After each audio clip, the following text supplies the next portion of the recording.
2 tane yılan aynı anda gördüm. Sanki böyle doğa banyosu yapıyormuş gibi hissediyorum. Böyle beni tutuyorlar, doğanın içine bandırıp çıkarıyorlar gibi. Bunlardan elim böyle oldu. Bu arada manikürlü tırnaklarıma da Likya yolu şoku. Gece de biraz korktum zaten. Bayağı ıssız bir yerdeyiz. 2 tane adam yanaştı. Üzerimize bayağı fener tuttular, yanıp söndürdüler falan. Bir tane yere oturduk şimdi.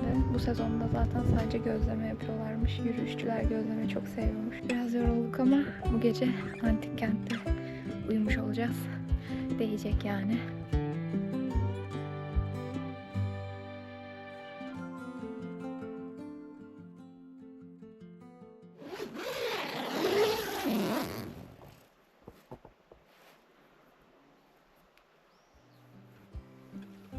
Günaydın.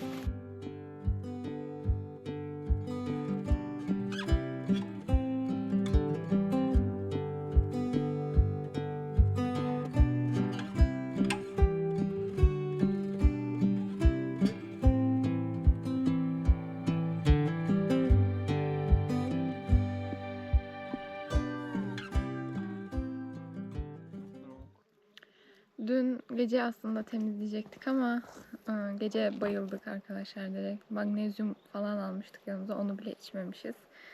Böyle klasik bir makyaj temizleme mendili getirmiştik yanımızda güneş kremleri için. Şimdi onunla sabah yüzümüzü yıkıyoruz niyetine.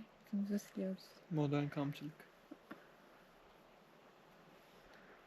Normalde deniz suyunda yıkardık. Deniz suyunda yıkanmaz ki, tuzlu ya.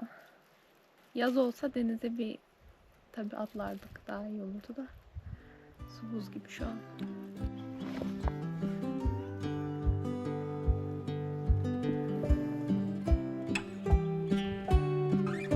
Kedi gibi. Kedi gibi diyor.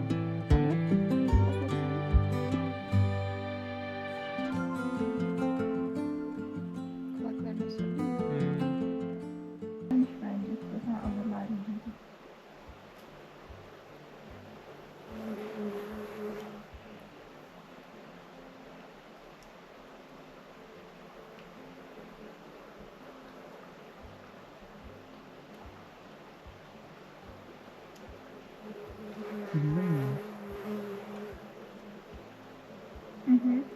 musun? Arkadaşlar, ikinci günden günaydın. Bugün çok kötü kalktık. Şu an yüzümün güldüğüne bakma. Hiç yürüyesim yoktu kalktığımda. Gece de biraz korktum zaten. Bayağı ıssız bir yerdeyiz. Yanımızdan domuzlar falan geçti. Yani bir şey yapmıyorlar normalde. Mümkün değil, saldırmıyorlar da gece olunca böyle aramızda sadece bir çadır olunca bir tık korktum. Bir de deniz kenarındayız biliyorsunuz. Gece 2 gibi böyle sandalla, kayıkla 2 tane adam yanaştı. Üzerimize bayağı fener tuttular, yanıp söndürdüler falan. O da biraz gerdi beni. Burada bir şeyler yaptılar ve hani bizi rahatsız ettiler. Sürekli çadıra fener tutulmaz yani. Çadırda konaklayan birini gördüysen. Orada da ufaktan bir gerildim. Bir de çok fazla ekipmanımız yok bizim. Altımıza yoga matları serdik. Uyku tulumunun içinde uyuduk. Çadır da çok rahat değildi. Zaten çok yorulmuştuk. İşte birazcık kötü bir gece oldu. Neyse. Sonra böyle bir diş fırçaladık. Yüzümüzü yıkadık. Kendimize geldik. Şimdi yola çıkacağız. Allah'tan çantalardaki ağırlık biraz azaldı. Yani dünkü gibi bir ağırlık taşıyabilir miydim çok emin değilim. Şuralarım bakın bayağı morarmış. Çok kötü olmuş. Hiç haberim yoktu. Sabah krem sürerken dokununca çok acıdı. O zaman fark ettim. Süpersin. Oldu. Şunu iki getirmişim. İşe yarayacağını biliyorum. O çantanın kendi içinde değil miydi? Ben onu yurt dışında bulduğumda aldıydım ya yerde. Hatırla. Belgrad'da falan aldıydım. Ha, Kotor'da yerde giderken bir sabah aldıydım ya. Şimdi bir Oğuzhan'ı giydireyim. Ama Çantaları bu arada çeksek. gideceğiz. Bitti her şey. Çanta takarken birbirinize yardım edin. Çok zor ağır çantayı takması. Aşkım nasıl olmuş bugün? Daha mı ağır, daha mı hafif? Suyun yok mesela bugün senin. Bugün suyum yok. Aynen. Daha hafif olması lazım. Ama omuzlarım da ağrı olduğu için hiç fark etmedim ya. Ağır mı geldi yine? Aynen. Omuzlarım ağrıyor ya. Oğuzhan bendeki birkaç bir şeyi de kendine aldı. Benim omuzlarım kötü oldu diye ama onun da omuzları kötü. Bakalım bugün neler olacak. Bugün Kekova'ya gidiyoruz, Kaleköy'e gidiyoruz. Orası mükemmel bir yer zaten. Daha önce bir iki kere gitmiştik ama yine oraya uğrayacağız. Direkt yola devam etmeyeceğiz. Oraya gidip bir böyle dondurma kahve keyfi yapmak istiyoruz. Şimdi her şey hazır. Oğuzhan aldı çantasını gidiyor. Ben de burada çantanın şununu çok sıkmışım sanırım dün. O yüzden köprücük kemiğime binmiş yük. Bugün biraz daha açtım. Yani canım acıyor, oraya denk getiremedim daha doğrusu. Çantam biraz daha hafif. Şu an ikinci günün yolculuğuna başlıyoruz.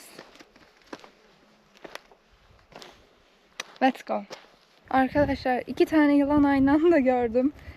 Tam yürüyordum, sağımda böyle bir hareketlilik oldu. Benim geldiğimi görünce o hareketlendi zaten. Uzundu o. Yarım metreden daha uzundu. Siyah bir yılandı. İnceydi ama öyle çok büyük değildi. Sonra tam Oğuzhan'ı uyarıyordum. Yılan var burada, dikkat et diye. Tam yolda ayağımızı basacağımız yerde bir tane daha vardı. O bir tık daha küçüktü. Ama yılan oluyor. Dikkat edin bastığınız yere kesinlikle ve yani çok yakınına girene kadar da hareket etmiyorlar. Bunun için batonların çok iyi olduğu söyleniyor. Batonlar yere vurdukça titreşimiyle yılanlar gidiyormuş. Bizde baton yok. O yüzden bastığımız yere dikkat etmemiz gerekiyor.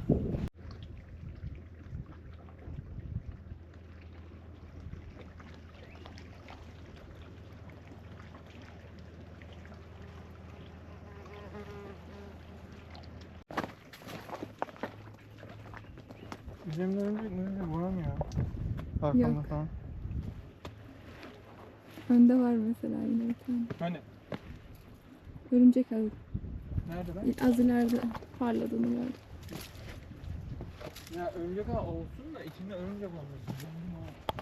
Her yerde çok fazla örümcek ağı var. Bir de biz erken başladığımız için yürümeye yolları biz açıyoruz gibi oluyor. Burada normalde bayağı insan yürüyor ama yolda daha henüz kimseyi görmedik. En erkenci biziz. O yüzden geceden kalma örümcek ağları yolları kaplamış. Önden gidenin her yerine yapışıyor. Oğuzhan şimdi elinde bir ağaç sapıyla önce yelpaze gibi onları alıyor, sonra ilerliyor. İlk başlamanın da bu şeyi var herhalde. Yolda yılanları da yolun ortasında gördük. Daha kimse geçmediği için hayvanlar çekilmemişler.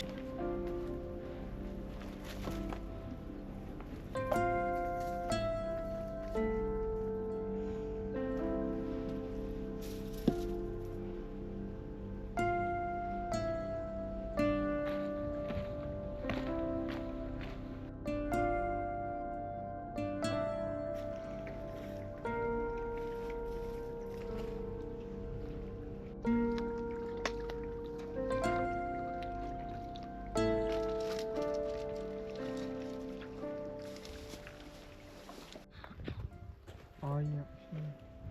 Kaleköy'e az kaldı. Yolda böyle spiraller gördük. Taşla yapmışlar. Şurası çok güzel bir yol. Buradan böyle dümdüz geldik. Böyle olsa 30 kilometrede yürünür bir günde. Ama genelde böyle değil yollar.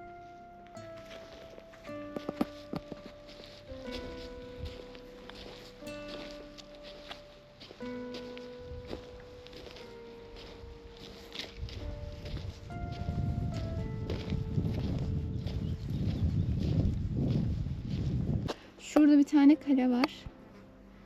Umarım Kaleköy'ün kalesidir. Over the castle on the hill. Burada yürümesi çok rahat. İnanılmaz rahat. Yani öyle zor yollardan geçtik ki özellikle çantayla inip çıkması çok zor yerlerdi. Burası şu an yani gaza basıyoruz burada. Mükemmel. Teşekkür ederim. Ben yemeyeceğim. Tam yeni dünya mevsimi. Ağaçtan bir tane aldık. Yol artık böyle oldu. Kaleköy'e iyice yaklaştık. Artık iyice yaklaştık Kaleköy'e. Şurası kalesi. Burada bu su normalde yoktu bu arada. Bu yıl çok fazla yağış olduğu için oluşmuş. Çok da güzel olmuş.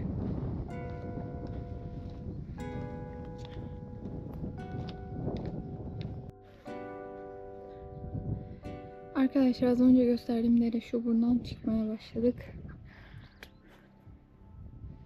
Böyle devam ediyor. Kaleköy'e tırmanıyoruz. Yolda bir tane ablayla karşılaştık. Buranın köylüsü. Şey diyor, kaplumbağa gibi evinizi sırtınızda taşıyorsunuz diyor. Buna da tatil diyorsunuz diyor. İlginç bir yaklaşım. Bize dedik çok tatil amaçlı değil bu da. Farklı bir amaçla yapılan bir şey.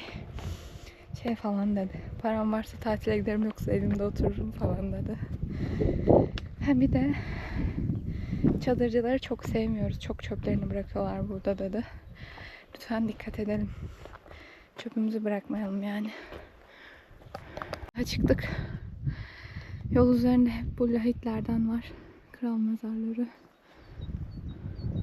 Daha çıkacağız. Arkadaşlar Kaleköy'e geldik. Şimdi buradayız. Burası kale. Buraya girip gezebiliyorsunuz. Müze kartla falan. Biz girmeyeceğiz. Ben 2 kere gezdim daha önce. İstediğim şey, buranın güzel dondurmaları var. Güzel manzaralı bir kafe bulup kahve, bir dondurma. Hadi gidelim.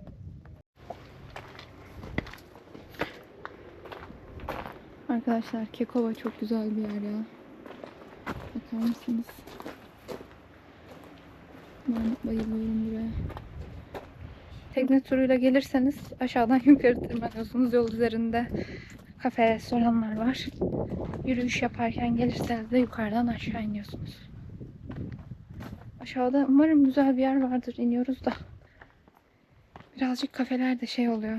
Turist çekmeye çalışıyorlar falan. O yüzden bir etrafı bakıp hani içinize sinen hangisiyse ona oturmak en iyisi. Var mı? Hı hı. Buyurun, buyurun. Merhaba. Merhaba.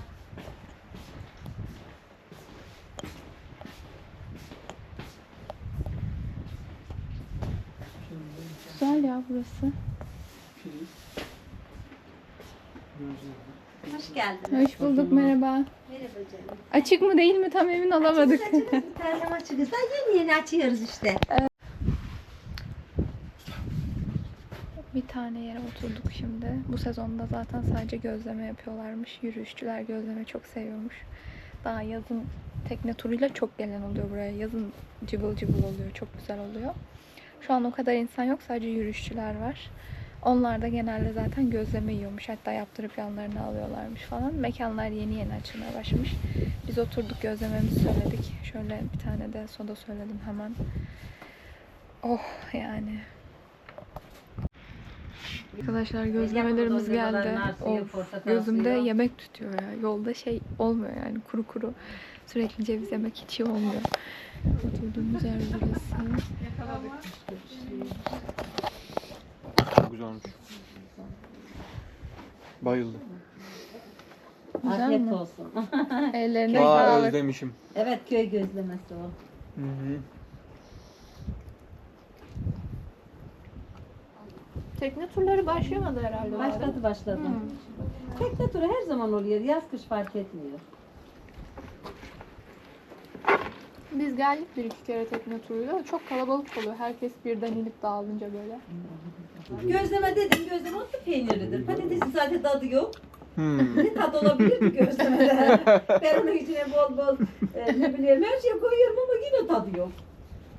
Yok yok, çok güzel olmuş patates de, ben Ay, çok güzel beğendim. oluyor da yani şey oluyor. Otlu peynirli daha iyi diyorsun. Tabii otlu peynirli. Gözleme dedim. Otlu peynirli gözleme.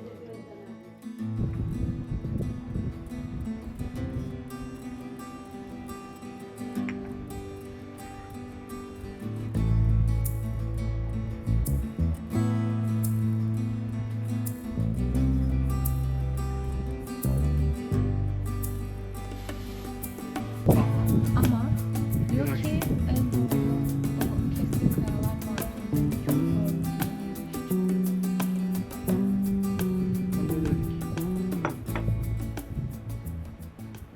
Arkadaşlar şimdi Kaleköy'den çıktık. Orada ablayla bayağı sohbet ettik kafede. Sağ olsun bize kestirme bir yol söyledi. Bir de otostop çekin dedi. 3 Ağız'a kadar otostop çekeriz belki, asfalt yolmuş çünkü. Bu gece Aperla'yı konaklamak istiyoruz.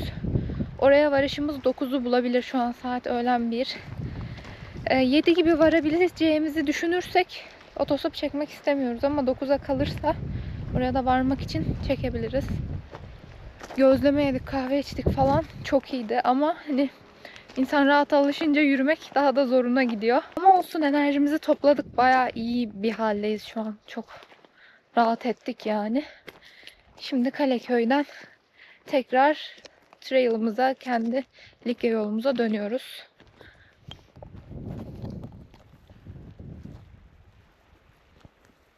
Umarım da doğru yoldayız. Hayvan gibi sivrisinek.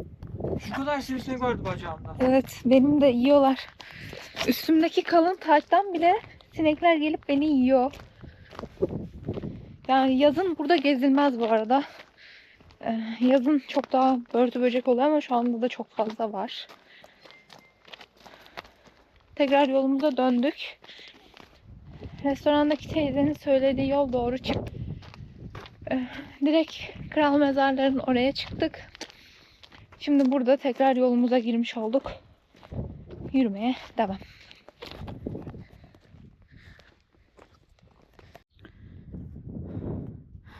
Kaleköy'den çıktık. Buradan böyle yürüdük. Buraya geldik. Yol bu şekilde. Araç yolu. Bayağı tırmanıyoruz. Otostop çekelim mi dedik, çekmeyeceğiz. Çünkü birazcık da bu yürüyüş, hiking, self respect, öz saygı için yapılan bir şey. Kendimize bir söz verdik ve bunu tutmak istiyoruz. İş amacından saptırmak istemiyoruz. Restoranda da konuştuğumuzda Boğazcık'a gitmeyin demişti oradaki abla. Şimdi biz de baktık ve orayı da özellikle oradaki bir iki kafe için ekstra eklemişler. Oranın yolunu ticari amaçla eklenen bir yol. Üçağız'a vardığımızda, Demre tarafından Üçağız'a gidiyoruz bu arada. Üçağız'a vardığımızda kuzeye, içeriye doğru ilerleyen yol Boğazcık yolu. Biz sahil yolundan devam edip Sıcakkoyun'a, oradan da Aperla'ya geçmeyi hedefliyoruz. Bugün hedefi Aperla'yı 20 kilometre falan yürümüş olacağız. 20-25 arası. Bakalım yapabilecek miyiz? Bu ne oğlum? Yolumuz da böyle biraz zor. Tırmanıyoruz. Bir. Saatte öğlen 1. Üçağız'a gelmek üzereyiz. Kaleköy'den Üçağız'a hep böyle yolda geldik. Araba falan da geçiyor zaten, oldukça canlı bir yol. Yürümesi de rahat. Ara ara yokuş çıkıyorsunuz ama yine de rahat yürümesi. Şimdi burada marketten bir su falan alacağız. Bir dondurma falan alırız belki. Aklınızda olsun. Çok rahat bu yol. Yürüyeceksiniz. Biraz böyle köy yerleşim var yani burada. Şuradan bir tane dut alalım mı? Sen onlara.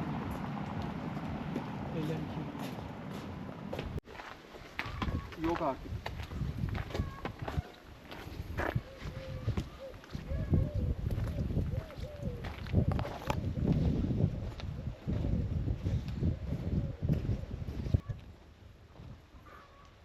Ne çekiyorsun? Boğazcık mıydı? Oraya çıkmamak çekin değildir abi. Being smart'tır o. Evet. Tam olarak öyle. Yani bizim yolumuz farklı bir yol. Toplardan elim böyle oldu. Bu arada hemen ikili tırnaklarıma da Likya yolu şoku. Bunlar çok güzel bu arada. Ağaçlardan sarkmış. Bir 5-10 tane yedik. Bakın bu incir ağacı. Burada bir tane bebiş incir var. Şöyle begonville evimizi de çekelim. Çıkıyorum. Bütün evlerin önü böyle çiçek, çok hoşuma gidiyor. Her yer. Ama burası çiçekçi mi? Yok. Çağız merkezdeyiz şu an. Böyle tuvalet, duş koymuşlar. Ekstra. Şehir merkezinde random bir yerde böyle mezarlar görebilirsiniz. Tarihi mezarlar. Şu anda Üçağız'dayız.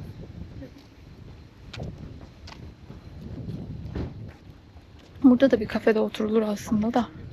Keşke Starbucks olsaydı. Starbucks yoktur değil mi burada? Bir kahve içip gitmeyelim mi buradan ya? Daha yeni içtik kahveyi. Merhaba. Merhaba. Market orada. Buradan Aperlai'ye gitmek Tamam. istiyoruz aslında. Buradan kıyı. Devam. Tamam. Şuradan kıyıdan devam ediyoruz. Kıyı bu. Tamam. Aperlai'den, şimdi burası Aperlai. Değil. Burası 3 ağız. Evet. Yo burası 3 az. Şurası yani. Şurası Heh, Aperlai. He. Biz burada kıyıdan gidebilir miyiz? Tırmanmaya gerek var mı? Yok, tırmanmaya gerek yok. Kıyı. Tamam. Kıyı. Tamam. Tamam. Değerli sol, sağ ama ben Tamam. gibi olmaz. Belki Tamam. tekerlek patladı. Ay geçmiş olsun. Geçmiş olsun abi. Ha geçmiş olsun. Tekerlek patladı. Evet, Tamam. hemen lokantaların önünden, denizin kıyısından. Biz kıyıdan gidiyoruz abi. Zaten işaretler bellidir. Tamam. Tamam. Çok teşekkür ederiz. İlk kalan- İleride market var mı? Burada da var, orada da var. Hem hangini alsa da var. Tamam. Sağ olun. İleride de mi varmış? Varmış ileride. İyi.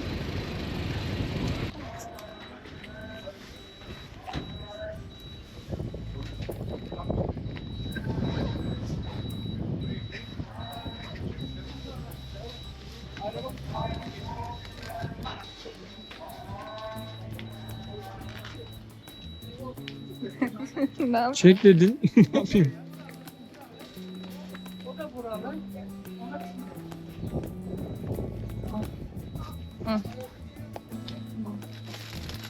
Şimdi markete geldik. 3 azdayız. Bir tane dondurma aldık.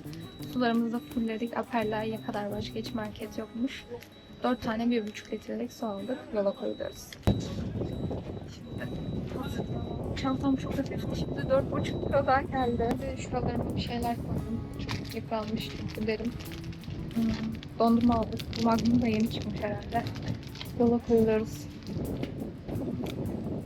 Haydi. Hadi go. Abi iyi günler.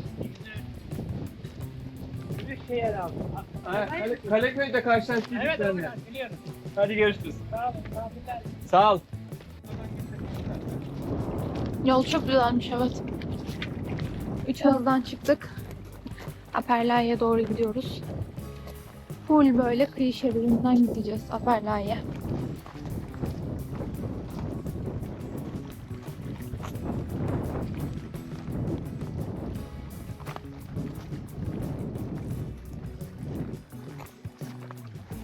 Yine böyle yollar yine böyle ince patika oldu. Birazcık zorluyor. Yerler sürekli böyle gir çık. Ama güzel, ben bunu seviyorum. Çantasız olunca hatta bunu daha çok seviyorum. Şort giymemeniz tavsiye. Tight giyin. Her yeriniz çiziliyor çünkü bu çöllarda.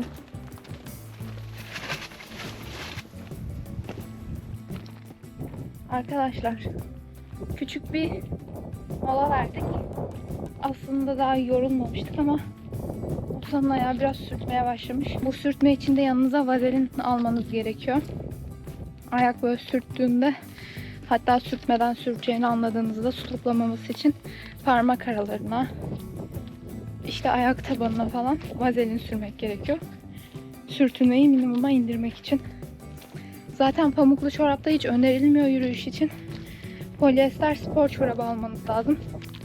Su tutmadığı için direkt hava alıyor polyester. Pamukta tam tersine suyu tutuyor terledikçe ayak. Ve pamuk sertleşiyor, ayağınızı sürtmeye başlıyor. O da su toplamasına yol açıyor. Su toplamış ayakkabıda yürümek biraz. Şuradan geldik. Hala Aperlai'ye gidiyoruz. 3 Ağız'dan çıkmıştık oradan. Yol bazen böyle oluyor. Bir göstermek istedim. Burası deniz. Hatta burada da tatlı su kaynağı var sanırım. Suyun buradan çıktığını görebiliyorum. Deniz suyu değil yani bu. Bu şekilde devam ediyoruz. Kondisyonlar yerinde. Keyifler de yerinde değil mi? Tipler mi? Keyifler. Tipler çok yerinde değil gibi. Biraz dağıldık. Ama iyiyiz yani, yorulduk ama beynimizi birazcık şartladığımız için yani bacaklarımız biz demesek de gidiyor artık. Evet. Doğru.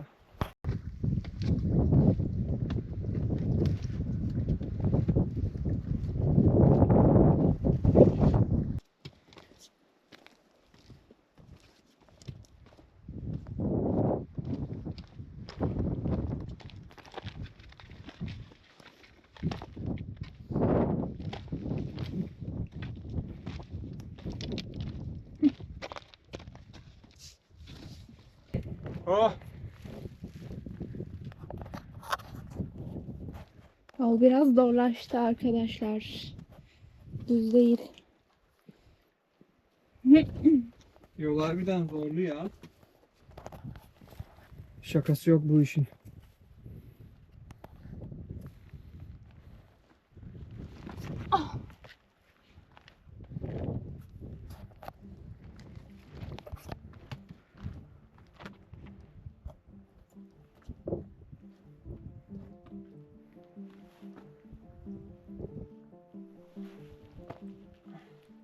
Yani bu hareket çok kolay bir hareket ama Ufak bir durduk. Yanımızda JBL var. Hiç şarkı açmamıştık şu ana kadar.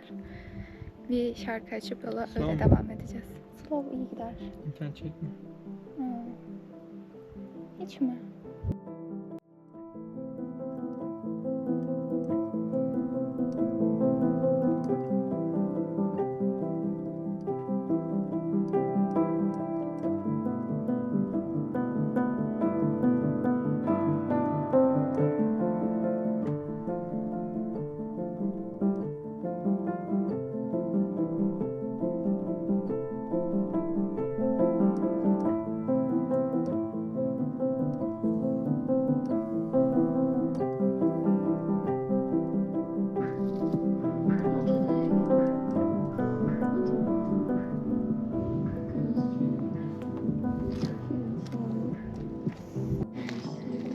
Bütün yolda kekik var.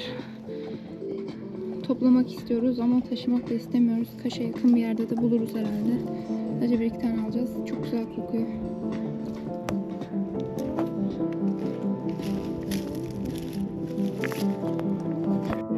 Var.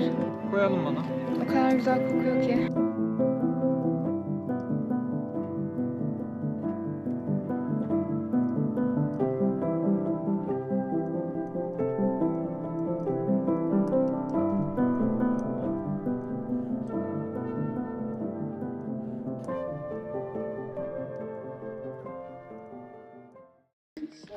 Arkadaşlar, sanki böyle doğa banyosu yapıyormuş gibi hissediyorum.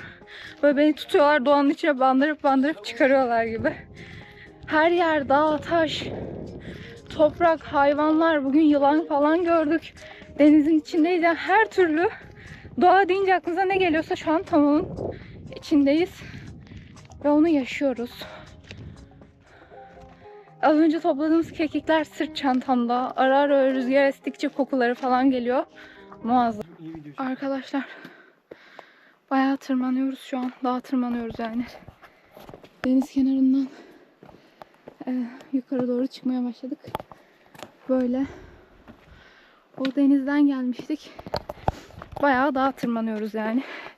Yürüyüş değil de tırmanış desek daha doğru olur. Yordu.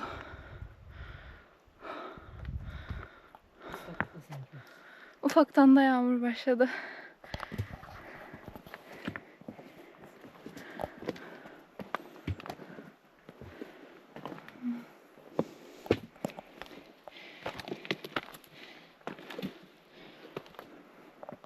Bakın, gidilmemesi gereken yollara da böyle kırmızı çarpı koyuyorlar. Oh. Bizim yolumuz buradan.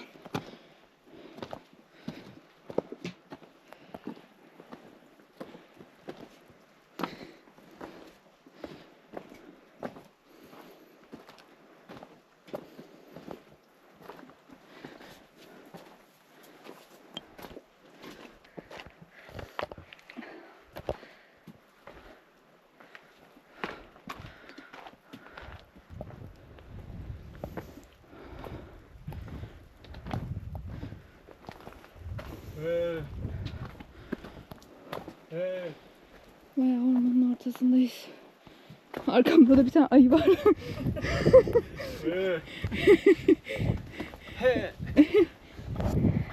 Tenisçi sesi çıkarıyor. Allah'tan çok güzel. Hey! Yağmur başladı iyice. Başlasın, bir şey olmaz. Yağmur ufaktan hızlandı. Benim çantamın yağmurluğu yok ama Oğuzhan'ınkinin var. Ona şimdi yağmurluk takacağız. Şimdi uygun bir yer bakıyoruz. Hem bir 10 dakikada mola vermiş oluruz. Şimdi kendimizi bir ağaç altına attık. Oturacak bir yer yok aslında. Kaya falan. Ama en az su geçiren yer burasıydı. Bayağı hızlandı yağmur. Yağmurluğumuz falan yok. O yüzden biraz dinmesini bekleyeceğiz. Umut edeceğiz. Çok yorulduk zaten. Biraz da dinleneceğiz. 10-15 dakika. Bir bakıyoruz şimdi ne kadar yolumuz kalmış diye. Bence bir 3 saat falan daha yürüyeceğiz gibi. Bakalım. Umarım 2 falandır. Çok ıslanacaktık. İyice hızlandı. Volkan'ın aklına bu çadırın üstümüze almak geldi. Böyle ağaçların köşesine bağladık. Çadırı kurmadık. Aperlayı az kalmış, kontrol ettik. Böyle eşyalarımız koruma altında, ıslanmıyoruz. Umarım yağmur durursa devam edeceğiz şimdi. Fırsattan istifade bir şeyler atıştıracağız.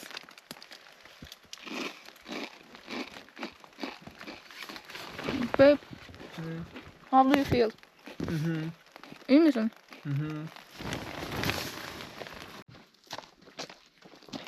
Tekrar yola koyulduk. Bir 15-20 dakika, belki yarım saat falan orada durduk. Açıkçası keyifliydi. Çünkü yağmur sesinde böyle oturduk. Etrafı izledik, bir şeyler yedik. Dinlenmiş olduk. Çantalar çok yoruyor. Uzun süreli yürüyüşte çantalar mahvediyor. Ama Çok kaygan şu an. Bir de bir şey diyeyim mi? Sopa hayat kurtarıyor. baton alın. Baton hayat kurtarıyormuş. Olsan öyle diyor. Kendine bir sopa bul diyorlar. Bak çıkıyor mu mesela? Çıkarken sopadan güç alarak çıkıyor. Evet. Ben Kolu- okudum. %25 falan alıyormuş yükü. Arkadaşlar size bakarak konuşamıyorum. Kusura bakmayın. Yerler full kaya. Ay, her yerime bir şeyler girmiş ya. Zemini göstereyim. Böyle taşlık ve yağmur da yağdığı için şimdi ıslanmış, kaygan var. Hava epey serinledi. Polarımı giydim. Çok iyi oldu. Tam yürüyüş havası oldu. Ayrıca omuzlarım çok acıdığı için, cildim yara olduğu için bu da böyle bir havlu etkisi görüyor Popidik. O yönden de çok iyi oldu. Her yerim kaşınıyor. Sürekli bir şeyler yiyor. Oh. Aperla'ya 3-4 kilometremiz kaldı. Yaklaşık 1-1,5 saatte varmayı düşünüyoruz. Oraya gidip kampımızı kuracağız.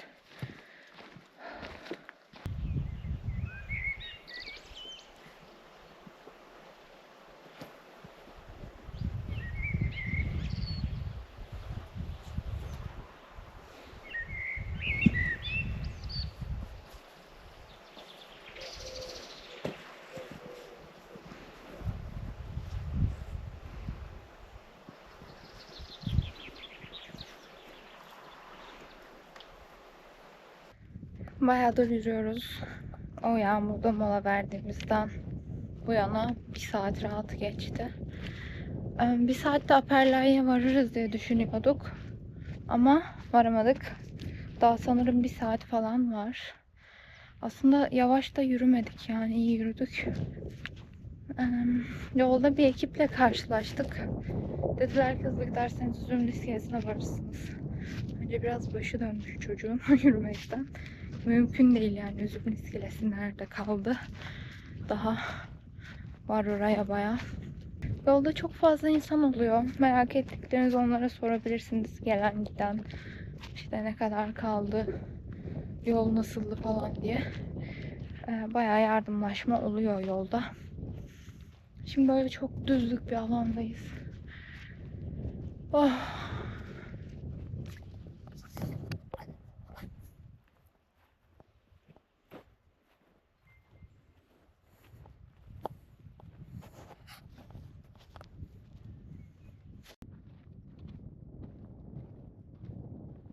Merhabayın dostlar.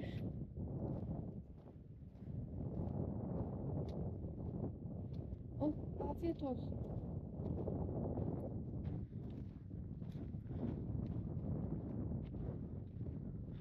Nasıl, antik kentte otlamak iyi mi? Arkadaşlar Paperla'ya Giriş yaptık sayılır. Yine yağmur başladı bu arada. Yağıyor bir 10-15 dakikadır maalesef. Artık burada çadırımızı kuracağız zaten. Biraz yorulduk ama bu gece antik kentte uyumuş olacağız. Değecek yani. Hemen deniz kenarı zaten. Birazcık böyle bir yol gidip kampımızı kuracağımız yeri bulacağız.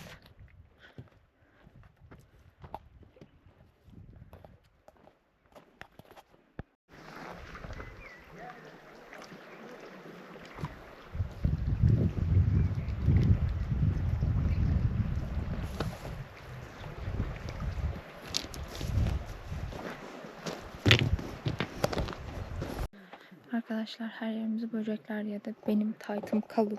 Böyle bir taytım. Yani bacağıma nasıl iğneleri uzandı da yediler hiç anlamadım.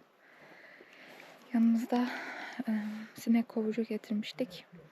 Bundan sıkacağız. Aperlay'deyiz şu an. İlerlemeyeceğiz. Etrafımız mezarlarla çevrili. Çadırımızı kurup bir antik kenti gezmeye çıkacağız. Şimdi çadır kuracağız.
Arkadaşlar şimdi Aperlay'ı gezmeye çıktık. Çadırımızı kurduk.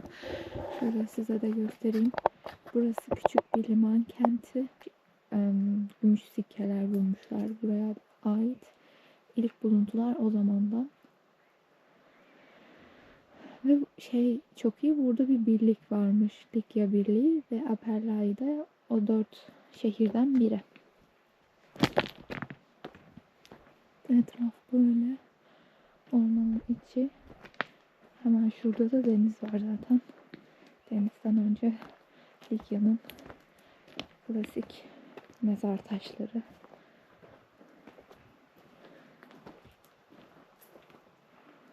Bunun krallar için yapılanları da var. Onlar böyle Kaş'ta da var mesela. Ne kadar yüksek koyulursa, üzerine ne kadar çok hayvan figürü işlenmişse o kadar önemli insanların mezarı olmuş oluyor. Bunlar biraz daha sıradan halkın mezarı sanırım.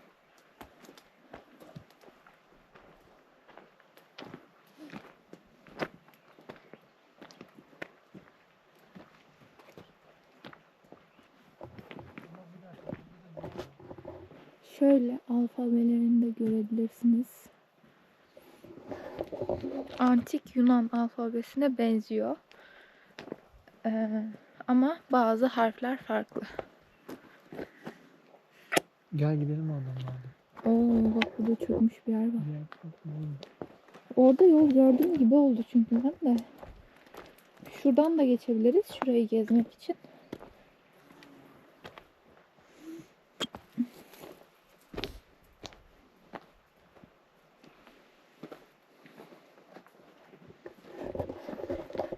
Bir tane YouTube'da belgesel var. Sanırım TRT'nin belgeseli. Bütün Likya üzerindeki antik kentleri tek tek anlatıyorlar. Oradan birkaç bölüm izledim ben. Oldukça da güzel anlatıyorlar. Mesela hani şu an bu binanın, bu yapının ne olduğunu ben bilmiyorum. Ama orada tek tek anlatıyorlardı. Bazıları hamam. Mesela bazı taşlardan, taş tiplerinden falan anlıyorlar. Çantasız yürümek de çok iyi bu arada. Çadırı kurup çantaları içine bıraktık. Kuş gibiyim şu an. Şehrin büyük bir kısmı sular altında kalmış, şehrin de limanında. Bu karadakiler bir kısmı da suyun altında. Batık şehir.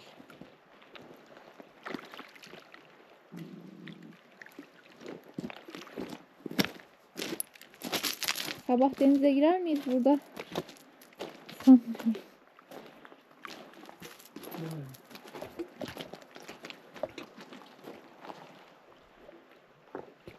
Dün zaten Perili Köşk gibi bir yerde kaldık. Bugün de burada kurarsak tam olacak.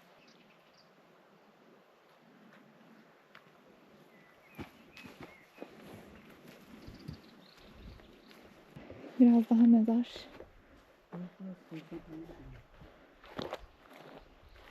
Burası niye müze değil? Anlamadım.